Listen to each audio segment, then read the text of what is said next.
Welcome, ladies and gentlemen, to another episode of Majin Starcraft, and today I'm proud to bring you a match between Drewbie and DdoRo.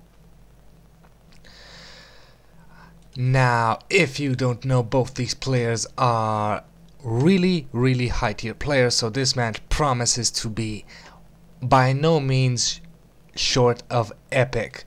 So we'll see what these two players have in store for us. Apparently they're talking about a little history, but I have no doubt in my mind that that talk will not at all affect their gameplay. Let's see, we've not even started yet, and already DdoRo averaging a 200 APM.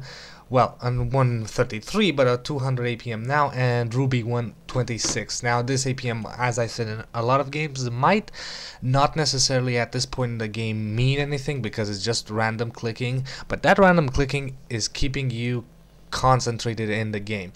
So far, DdoRo standard play, chrono boosting out the two probes exactly when the pylon is out, but if you see, there is no scout on the way, and there is also no scout on the way for Drewbie. If we look at the income, DdoRo is a slight advantage, and there is that barracks on 12.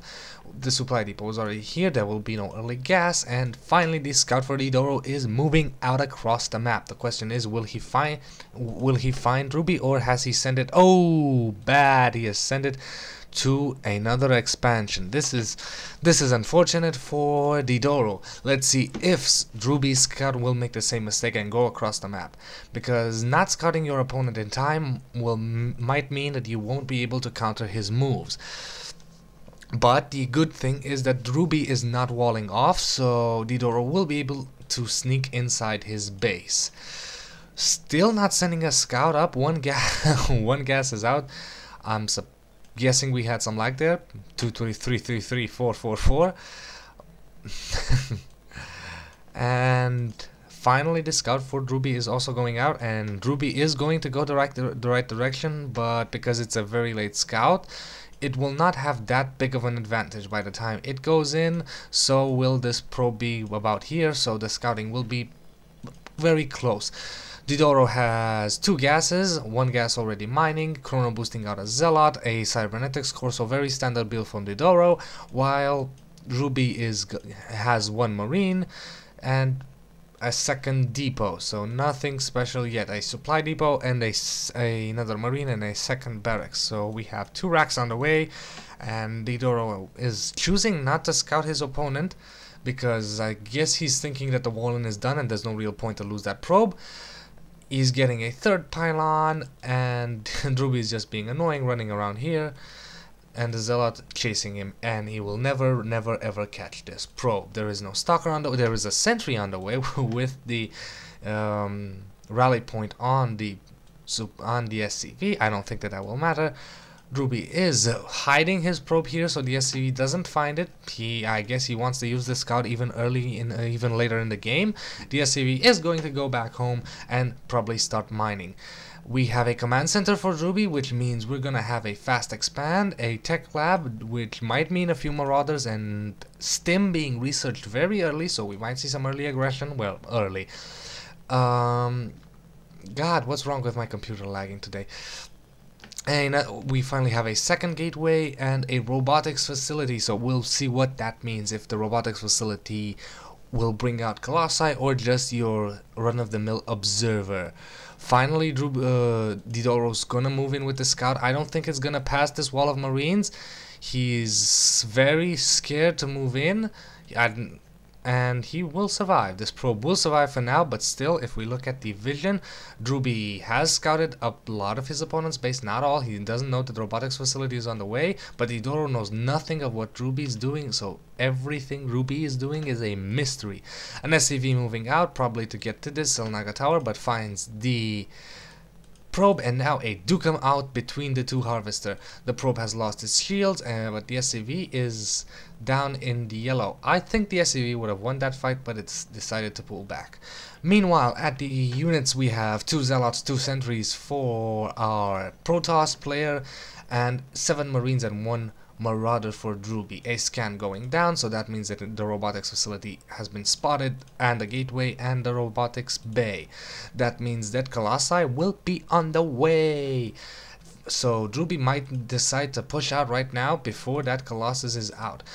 The observer has spotted this army. He knows it's moving out. Also the expansion is moving out. So we'll see if DdoRo will be able to hold this attack. If he does, he might be in a very good position. But apparently Drewbie is not attacking. He just secured that tower and he's back, and he's gonna start securing his expansion, transferring SCVs.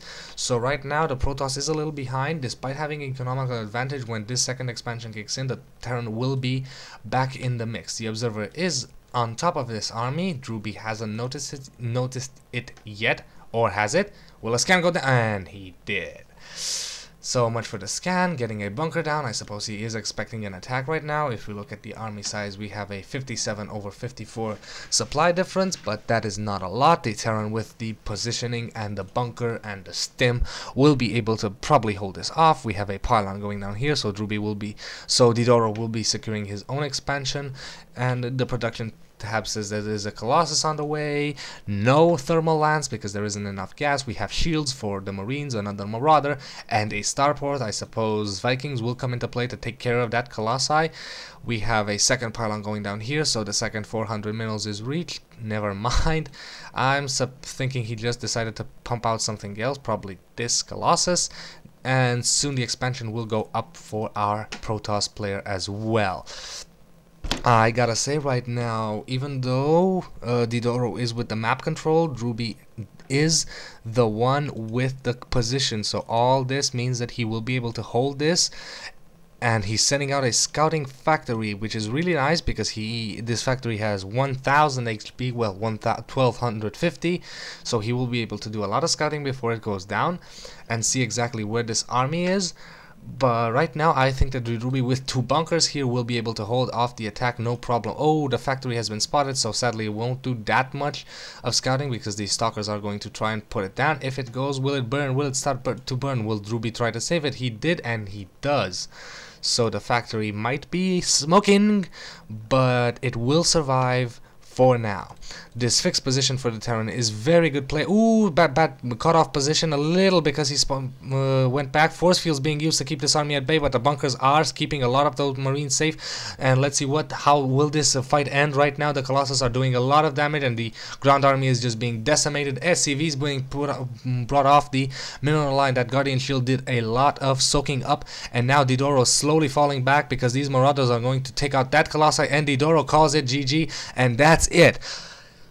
Whoa, I don't think that necessarily that was GG, because having this fully saturated, slowly getting, well, the expansion wasn't on the way, but 3 warp gates, yeah, I don't think he would have been able to, no, he wouldn't have been able to reinforce in time, especially with 2 medevacs on the way healing the army.